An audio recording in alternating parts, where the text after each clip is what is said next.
Esta es una alerta informativa aquí en RPP, alerta informativa aquí en RPP, la voz de todo el Perú.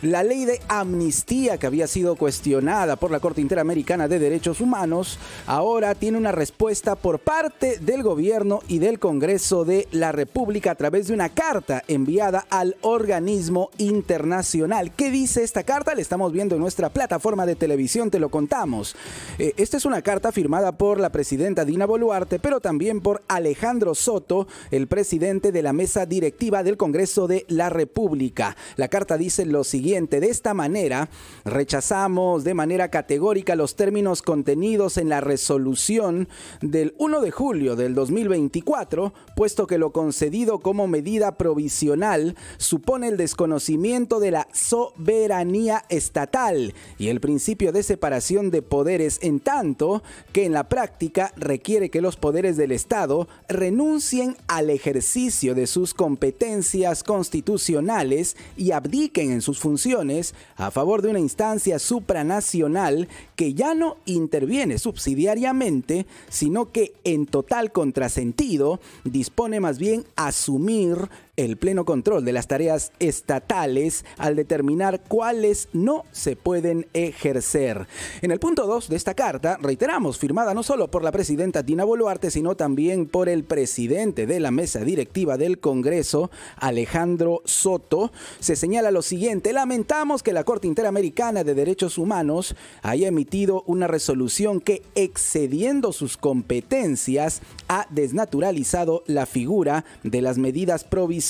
de carácter temporal y excepcional para garantizar el resultado de fondo y ahora mantenga la práctica de extender sus alcances arbitrariamente a situaciones nuevas que no se relacionan de manera directa con lo dictaminado en su oportunidad, bajo el manido pretexto de encontrarse en supervisión de cumplimiento de sentencia, transgrediendo, señala esta carta, de modo evidente el rol subsidiario que debe asumir. Asimismo, en el punto 3 de esta carta que le estamos presentando, atención, aquí en esta alerta informativa de RPP, se señala: rechazamos con vigor que la Corte Interamericana de Derechos Humanos use términos como conflicto armado interno para referirse a los años que Perú tuvo que enfrentar la insanía terrorista, pues ello ofende la conciencia cívica nacional y ofende la memoria de miles de peruanas y peruanos asesinados por las hordas terroristas. Es más, se señala en el punto 3,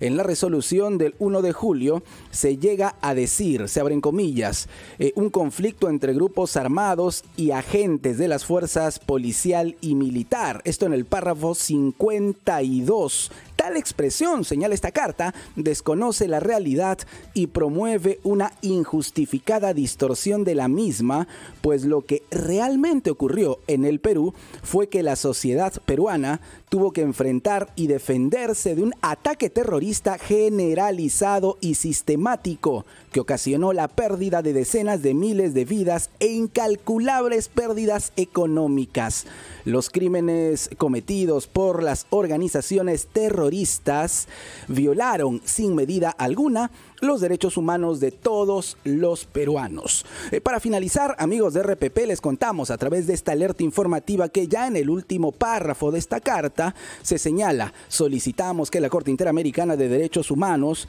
en un ejercicio de autotutela, corrija sus excesos que terminan por lesionar el sistema interamericano de promoción y protección de los derechos humanos y afectan la soberanía de los estados, y se constituya en la debida garante de la Convención Americana para que sus decisiones coadyuven al fortalecimiento de la institucionalidad de los estados parte. Esta es una carta, reiteramos, firmada por la presidenta Dina Boluarte y también por el presidente de la mesa directiva del Congreso de la República, el señor Alejandro Soto Reyes, en respuesta a la posición de la Corte Interamericana de Derechos Humanos tras la aprobación en el Congreso de la denominada Ley de Amnistía. Un tema que seguramente va a traer muchísima polémica y muchísimas reacciones, tanto en nuestro país como a nivel internacional. Te lo contamos primero aquí en RPP, la voz de todo